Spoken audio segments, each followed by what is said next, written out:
Assalamualaikum warahmatullahi wabarakatuh. Saya Zulparahayu. Saya dari kelas 201B. Saya ingin mempresentasikan sosiologi, antropologi, dan ruang lingkup serta interaksi sosial. Baiklah, ruang lingkup sosiologi. Ruang lingkup sosiologi lebih luas dari ilmu sosial lainnya karena mencakup semua interaksi yang berlangsung antara individu dengan individu, kelompok dengan kelompok, dan kelompok dengan kelompok dalam lingkungan masyarakat. Sosiologi mengkaji beberapa hal, di antaranya yang pertama, ekonomi beserta kegiatan usahanya secara prinsipil yang berkaitan dengan produksi, distribusi, dan penggunaan sumber-sumber kekayaan alam. Yang kedua, masalah kewenangan, yaitu pihak-pihak yang membuat kebijakan berkaitan dengan apa yang dialami warganya. Yang ketiga, persoalan sejarah, yaitu dengan catatan kronologis, misalnya usaha dan kegiatan manusia beserta presentasinya, yang merekomendasikan sosiologi mempersatukan data yang beragam dari beberapa ilmu pengetahuan alam sebagai dasar pengetahuan. Antropologi sebagai salah satu cabang ilmu sosial mempunyai bidang kajian sendiri yang dapat dibedakan dengan ilmu sosial lainnya, seperti sosiologi, ilmu ekonomi, ilmu politik, kriminologi, dan lain-lainnya.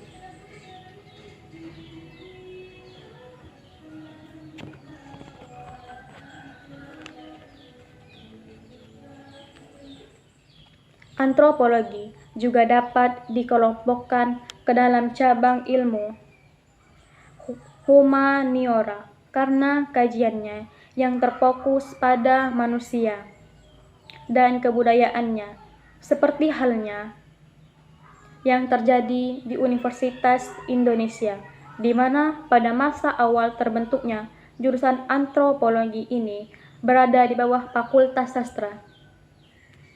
Baiklah, selanjutnya interaksi sosial. Interaksi sosial adalah hubungan timbal balik antara individu dengan individu atau kelompok antara kelompok. Interaksi sosial bisa terjadi di mana saja, termasuk di lingkungan sekitar kita dalam kehidupan sehari-hari. Dalam kehidupan sehari-hari, seseorang tidak bisa lepas dari yang namanya interaksi sosial. Interaksi sosial bisa dibilang hubungan sosial yang saling memengaruhi antar manusia satu dengan manusia lainnya. Sebagai makhluk sosial, manusia pastinya memerlukan interaksi sosial, yang mana interaksi ini berlangsung selama seumur hidup di lingkungan masyarakat. Di sisi lain, interaksi sosial dibedakan menjadi dua jenis, yaitu interaksi sosial asosiatif dan disosiatif. Baiklah, di sini saya akan menjelaskan tentang sosiologi interaksi asosiatif. Bentuk-bentuk interaksi sosial asosiatif. Yang pertama yaitu kerjasama. Kerjasama adalah suatu bentuk interaksi sosial di mana orang-orang atau kelompok-kelompok bekerja secara bersama-sama. saling tolong-menolong untuk mencapai suatu tujuan bersama. Yang kedua yaitu akomodasi. Akomodasi adalah suatu proses penyesuaian diri individu atau kelompok manusia yang semula saling bertentangan, kemudian berupaya mengatasi ketegangan. Tujuannya untuk mengurangi perbedaan pandangan dan pertentangan serta untuk mencegah terjadinya konflik. Yang ketiga yaitu akulturasi. Akulturasi adalah penerimaan unsur-unsur baru untuk menjadi suatu kebudayaan baru tanpa menghilangkan unsur-unsur yang lama. Akulturasi merupakan hasil dari perpaduan dua kebudayaan yang berbeda.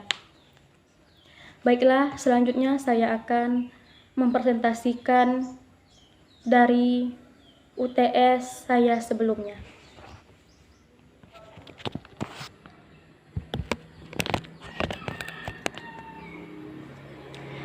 Problematika sosial budaya masyarakat di masa pandemi dalam perspektif sosiologi antropologi.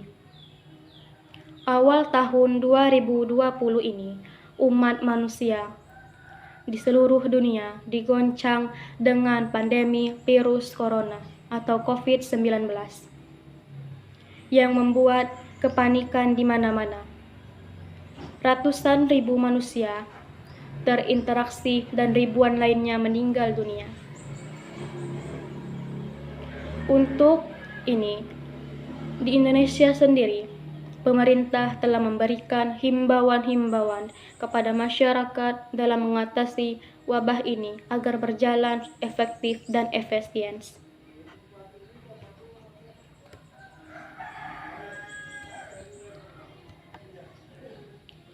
Sebenarnya, rasa cemas dan ketakutan pada diri masyarakat atas wabah virus corona suatu hal yang manusiawi.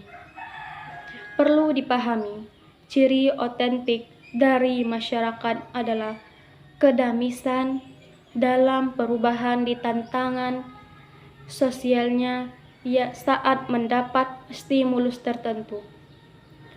Diorganisasi pada masyarakat akan mencegah pada situasi sosial yang tidak menentu, sehingga dapat berdampak pada tatanan masyarakat.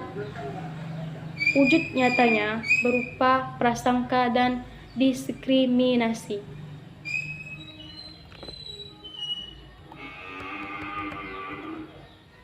Pemerintah melakukan berbagai upaya untuk mengatasi COVID-19.